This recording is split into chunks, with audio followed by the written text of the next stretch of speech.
Ça me fait un plaisir d'être avec vous, avec mes collègues, ici à Vancouver. Je suis prête à répondre à quelques questions. Madame Freeland, oui, est-ce que vous êtes intéressée par le poste de secrétaire général de l'OTAN? On en a entendu parler dans certains médias. Est-ce que c'est un poste qui vous intéresse? Comme vous savez, comme j'espère tous les Canadiens savent, j'ai déjà un grand travail, même du travail. Et je prends très au sérieux mes responsabilités en tant que ministre des Finances du Canada, en tant que vice-première ministre du Canada. Nous avons aujourd'hui beaucoup de raisons pour l'optimisme économique, mais je sais aussi que nous avons une situation économique compliquée et pour moi, c'est un grand privilège de travailler avec le Premier ministre, avec mes collègues, avec les Canadiens pour essayer toujours d'améliorer les vies des Canadiens et Canadiennes. Vous avez... English, please, Deputy Prime C'est mon Minister. cible. Thank you. Yeah. So I have a really big job already. In fact, I have two big jobs as Finance Minister and Deputy Prime Minister of Canada. And I am really, really focused on those and on working hard with the Prime Minister, with my cabinet colleagues, with Canadians to, get through a challenging economic time in the world and to really capitalize on what I believe are the tremendous opportunities ahead of our country. Madame Freeland, l'inflation. On entend des Canadiens inquiets par le prix du pain, du beurre, etc., d'autres denrées qui augmentent. Qu'est-ce que vous allez faire concrètement, votre gouvernement, pour essayer d'enlever de la pression sur le portefeuille des Canadiens? Pour moi, en ce qui concerne l'économie, c'était une été importante. Parce que pour la première fois du début du COVID, j'ai eu l'opportunité de voyager autour du pays. Je suis allée à 21 villes et municipalités, 7 provinces, et j'ai parlé avec beaucoup des Canadiens, avec des producteurs agricoles, avec des mineurs, avec des éducatrices. Et ce que j'ai entendu, c'est d'un côté beaucoup d'optimisme, beaucoup de confiance sur la puissance économique de notre pays, sur l'avenir. Beaucoup de gens m'ont parlé de la marché du travail qui est très forte, même dans laquelle on a la pénurie de main-d'œuvre. D'autre côté, les gens comprennent et les gens ont parlé avec moi d'une situation économique aujourd'hui pour les familles qui est complexe. Notre gouvernement a pris et va continuer de prendre une approche équilibrée.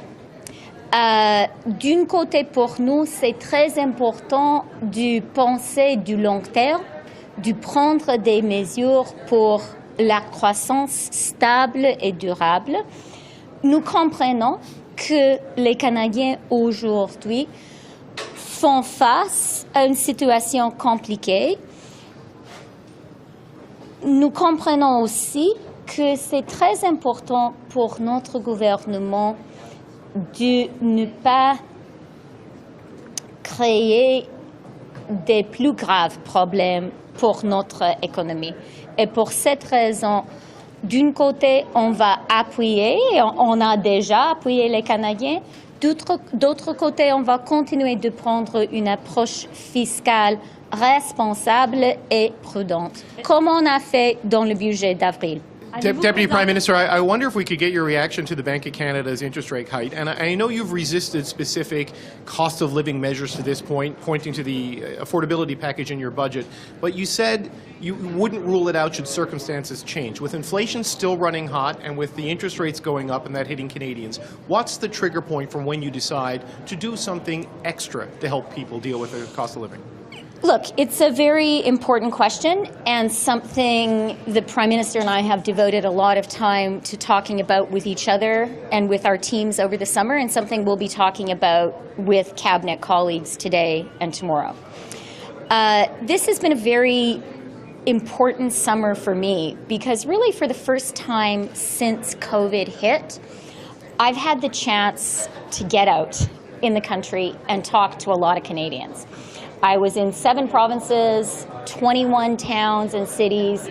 I talked to farmers, miners, skilled tradespeople, IT entrepreneurs, daycare workers, lots and lots of people. And it was really important for me to get that kind of direct fingertip feel of what is happening in the Canadian economy and what Canadians are feeling and thinking. And if I were still a reporter, the headline of my story would be, Canadians are working hard. Canadians have real confidence in the long term for our country, real optimism in our country's long term. Canadians really understand that we have a lot of jobs in the country right now. And Canadians also understand the challenges with the cost of living. When it comes to our government's approach, we are going to continue to take a balanced and careful approach as we have done all of this year. So we understand that the most vulnerable in our society need to be supported. That has been our government's approach since day one, since we formed government in 2015. We also understand right now that our government has a real responsibility to be fiscally responsible. And that was one of the guiding principles of the budget in April. And that is going to be an approach that we continue to take. Because, you know, what I really think is important for us to bear in mind is this is a challenging global environment economically. We are still dealing with the aftershocks of the COVID recession. We now have Putin's invasion of Ukraine causing huge challenges for the global economy, principally Europe, but that has an impact on all of us. And Canada is not immune to these challenges. What Canada has, though, going into these challenges is really strong economic fundamentals. We have this year the strongest growth in the G7. We have this year lowest debt and deficit in the G7. And inflation is elevated in Canada, but compared to our peer countries, it's lower. Inflation in Canada is lower than in the UK, in the US, in Germany, in the Eurozone. And I think all of us were pleased to see the July number receding a little bit from the June number. So I don't want to understate the challenge ahead, but I do want us, as we go into it, to also, as a country, have the confidence that comes from the strength of our foundations. But it sounds like you're telling Canadians they're just going to have to ride it out. Is that what we should infer from your answer? No, that no, there's no specific measures to help them beyond what was in the budget? No, I didn't say that. I said that we are constantly looking. We're going to continue to do that. I think that's going to be a very important subject of our discussions today and tomorrow. Juste pour suivre un peu dans la même veine, Madame Freeland, allez-vous présenter premièrement une mise à jour économique et budgétaire cet automne? Puis deuxièmement, par rapport à l'aide directe aux citoyens, est-ce que vous l'écartez maintenant catégoriquement le fait qu'une aide fédérale directe pourrait venir du fédéral? Non, je pense que ma réponse était claire. Et c'est qu'on a toujours pris une position, une approche équilibrée. D'un côté, on doit prendre une approche, surtout aujourd'hui, du côté fiscal responsable. C'est important, c'était une des thèmes principaux du budget en avril, et on continuera de prendre une approche du côté fiscal responsable. Mais d'autre côté, un principe du premier jour en 2015 de notre gouvernement, un principe fondamental pour nous, c'est de protéger les plus vulnérables. Et on a fait ça dans le budget d'avril. On continuera de faire ça. Et comme je pense tout le monde sait, nous avons aujourd'hui dans le monde entier des conditions économiques difficiles et des conditions économiques qui changent chaque jour. Alors notre gouvernement sera aussi agile dans nos réponses aux conditions économiques mondiales. Merci beaucoup. Minister, on English, please. one more on inflation. We've heard repeatedly that supply chain is the real driver of inflation right now because of the pandemic. Do you think continuing to raise interest rates, even though that's sort of been the traditional approach that central banks have taken, in this case, is it really the right approach, and is it really going to make an impact on inflation to keep raising the prime rate?